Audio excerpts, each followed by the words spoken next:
Israel గాజాల మధ్య చాలా రోజుల తర్వాత మళ్ళీ యుద్ధాన్ని తలపించే వాతావరణం నెలకొంది.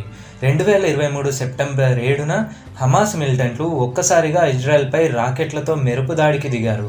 నిమిషాల వ్యవధిలోనే వేల సంఖ్యలో రాకెట్లు ప్రయోగించారు. ఇజ్రాయెల్లోకి చొరబడి విధ్వంసం సృష్టించారు. ప్రతిఘటించిన ఇజ్రాయెల్ వైమానిక దళాలు గాజా స్ట్రిప్లో ఉన్న పాలస్తీనా టవర్పై బాంబుల వర్షం కురిపించాయి. పరస్పర దాడుల్లో భారీగా ఆస్తి ప్రాణనష్టం జరిగింది. హమాస్, ఇజ్రాయిల్ పరస్పర దాడుల్లో వందల సంఖ్యలో ప్రజలు ప్రాణాలు కోల్పోయినట్లు తెలుస్తోంది. వేల సంఖ్యలో గాయపడ్డారు. అటు ఇజ్రాయిల్లో చొరబడిన హమాస్ మిలిటెంట్లు స్థానికులను బందీలుగా చేసుకుంటున్నాయి. వ్యతిరేకిస్తున్న వారిని దారుణంగా కాల్చి చంపుతున్నాయి. తాము యుద్ధంలో ఉన్నామని ప్రకటించిన ఇజ్రాయెల్ తమపై చేసిన మెరుపు దాడులకు గాను శత్రువులు తప్పకుండా మూల్యం చెల్లించుకుంటారని వార్నింగ్ ఇచ్చింది. ఇంతలా దాడులు చేసుకుంటున్న ఈ పగ ఇప్పటిది కాదు. 100 ఏళ్లకు పైనే ఈ ప్రాంతాల్లో డేంజరస్ పరిస్థితులు నెలకొన్నాయి. ఓపిక పట్టింది చాలని అలక్సా మసీదు చుట్టూ ఇజ్రాయెల్ అరాచకాలకు అంతు లేకుండా పోతోందని, వారి అరాచకాలను అంతు చేయాల్సిన టైం వచ్చిందని దాడులకు ముందు హమాస్ వార్నింగ్ ఇచ్చింది. క్రిస్టియన్లు, ముస్లింలు, యూదులు అత్యంత పవిత్రంగా భావించే పాత జెరూసలేంలోని అలక్సా మసీదు చుట్టూ ఈ వివాదం అల్లుకుంది. ఈ మసీదు ప్రాంగణం చుట్టే తరచూ గొడవలు జరుగుతున్నాయి. 3 మతాల మధ్య గొడవలకు కారణం ఏంటి? ఎలా స్టార్ట్ అయింది? ఎప్పుడు మొదలైంది? ఇలాంటి ప్రశ్నలన్నిటికీ ఈ వీడియోలో సమాధానం తెలుసుకుందాం. యూదులు పాలస్తీనా ప్రాంతాన్ని తమ పూర్వీకుల నివాసంగా భావిస్తారు. ఆ ప్రాంతంపై తమకే హక్కు ఉందని దశాబ్దాల తరబడి వాదిస్తున్నారు. ఇంకోవైపు పాలస్తీనియన్ అరబ్బులు కూడా అది తమ మాతృభూమి అంటూ యూదుల ఆక్రమణను వ్యతిరేకిస్తూనే ఉన్నారు. మొదటి ప్రపంచ యుద్ధంలో ఒట్టోమన్ సామ్రాజ్యం ఓడిపోయిన తర్వాత ఆ ప్రాంతం బ్రిటన్ ఆధీనంలోకి వచ్చింది. ఆ టైంలో అరబ్బులు అధిక శాతంలోనూ, యూదులు నామమాత్రంగా ఉండేవారు. దీంతో యూదులు తమకు సెపరేట్ కింగ్డమ్ కావాలని డిమాండ్ చేయడం మొదలుపెట్టారు. పాలస్తీనాలో యూదులకు ప్రత్యేక రాజ్యం ఏర్పాటు చేసే బాధ్యతను అంతర్జాతీయ సమాజం బ్రిటన్కు అప్పగించడంతో యూదులు, అరబ్బుల మధ్య ఉద్రిక్తతలు ప్రారంభమయ్యాయి. 1920-40 మధ్యకాలంలో పాలస్తీనాకు వచ్చిన యూదుల సంఖ్య క్రమంగా పెరిగింది. సెకండ్ వరల్డ్ వార్ టైంలో ఐరోపాలో యూదులపై జరిగిన మారణహోమాన్ని తప్పించుకోవడానికి అనేక మంది అక్కడి నుంచి పారిపోయి పాలస్తీనా చేరుకున్నారు. వారి జనాభా పెరుగుతుండడం, బ్రిటిషర్లు వారి రాకను ఆపకపోవడంతో ఇరు వర్గాల మధ్య హింస, బ్రిటిషర్ల పాలనకు వ్యతిరేకంగా పోరాటం పెరుగుతూ వచ్చాయి. 1947లో పాలస్తీనాను 2గా విభజించి యూదులకు, అరబ్బులకు పంచి ఇవ్వాలని, జెరూసలేంను అంతర్జాతీయ నగరంగా ప్రకటించాలని ఐక్యరాజ్య సమితి సిఫార్సు చేసింది. దీనికి యూదు నాయకులు సమ్మతి తెలిపినప్పటికీ అరబ్బులు అంగీకరించలేదు. దీంతో ఇది ఇంప్లిమెంట్ కాలేదు. ఈ వివాదాన్ని పరిష్కరించలేక బ్రిటిషర్లు చేతులెత్తేశారు. 1948లో బ్రిటిష్ వాళ్ళు ఆ ప్రాంతాన్ని విడిచి వెళ్ళిపోయిన తర్వాత యూదులు ఇజ్రాయెల్ దేశాన్ని ఏర్పాటు చేస్తున్నట్లు ప్రకటించారు. ఈ నిర్ణయాన్ని అనేక మంది పాలస్తీనియన్లు వ్యతిరేకించడంతో యుద్ధం ప్రారంభమైంది. అరబ్ దేశాల నుంచి సైనిక దళాలు దాడి చేశాయి. లక్షల మంది పాలస్తీనియన్లు ప్రాణాలు అరచేతుల్లో పెట్టుకొని అక్కడి నుంచి పారిపోయారు. కొందరిని బలవంతంగా బయటికి తరిమి కొట్టారు.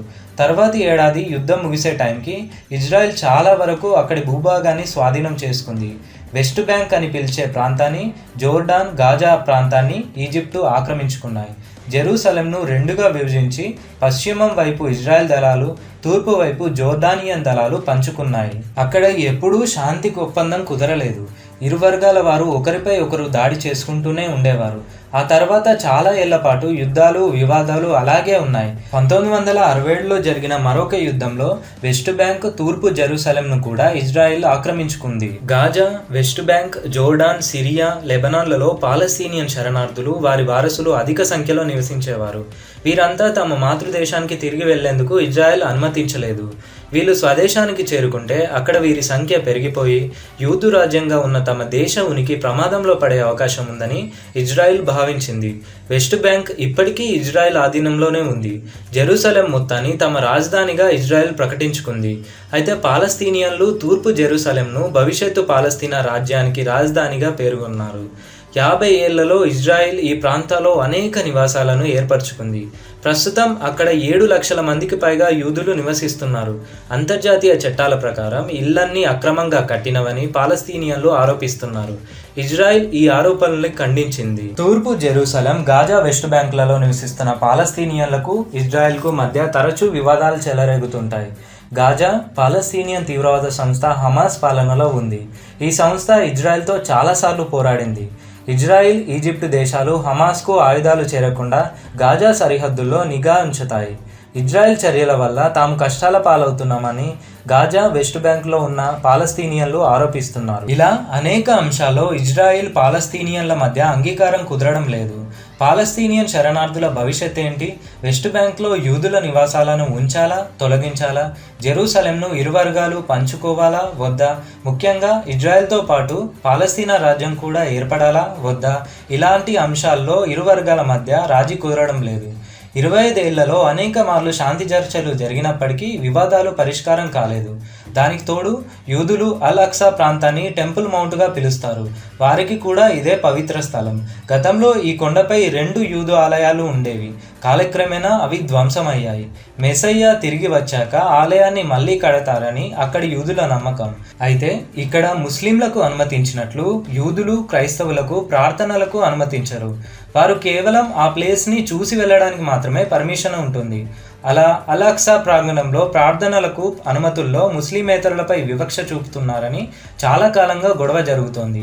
ఇజ్రాయెల్లోని అనేక యూదు సంస్థలు తమకు ప్రేయర్స్కి అనుమతి ఇవ్వాలని కోరుతున్నాయి. ఆ ప్రాంతానికి యూదుల రాకపోకలు పెరిగాయి. దీంతో అల్ అక్సా మసీదు ప్రాంగణంలో ఇజ్రాయెల్ బలగాలతో పాలస్తీనియన్లు గొడవకు దిగుతున్నారు. కొన్నాళ్ల కిందట ఇజ్రాయెల్ భద్రతా దళాల సాయంతో యూదు అతివాదులు చాలామంది అల్ అక్సా ప్రాంగణంలోకి అడుగుపెట్టారు. అది కాస్త పెరిగి పెద్దదై హమాస్ దాడులు జరిపేలా చేసింది. ఇప్పటికిప్పుడే ఈ వివాదం పరిష్కారం అయ్యేలా కనిపించడం లేదు. గతంలో అమెరికా మాజీ అధ్యక్షుడు డొనాల్డ్ ట్రంప్ శాంతి ఒప్పందాన్ని రూపొందించారు. దాన్ని ఈ శతాబ్దపు ఒప్పందంగా ఇజ్రాయెల్ ప్రధాని బెంజమిన్ నెతన్యాహు అభివర్ణించారు. కాగా ఈ ఒప్పందం ఏకపక్షంగా ఉందంటూ పాలస్తీనియన్లు కొట్టిపారేశారు. అంతేకాకుండా తమ డిమాండ్ల నుంచి వెనక్కి తగ్గలేదు. ఈ వివాదంలో భారత్, అమెరికా, యూకే వంటి దేశాలు ఇజ్రాయెల్కి మద్దతు ఇస్తుండగా పాలస్తీనాలోని హమాస్కు ఇరాన్ మద్దతు తెలుపుతోంది. ఇరు వర్గాల మధ్య సయోధ్య కుదిరితే తప్ప ఈ క్రిటికల్ సమస్యకు పరిష్కారం లభించదని నిపుణులు అంటున్నారు. అంతర్జాతీయ సమాజం కలగజేసుకునే వరకు అమాయకపు ప్రజలు బలి కావాల్సిందేనని హెచ్చరిస్తున్నారు. That's all for today. ఈ వీడియో మీకు ఎలా అనిపించిందో కామెంట్ చేయండి. నచ్చితే లైక్ చేసి షేర్ చేయండి. ఇలాంటి ఇంట్రెస్టింగ్ అండ్ నాలెడ్జబుల్ వీడియోస్ కోసం వెంటనే మన ఛానల్ని సబ్స్క్రైబ్ చేసి పక్కనే ఉన్న బెల్ ఐకాన్ని యాక్టివేట్ చేయండి. Thank you.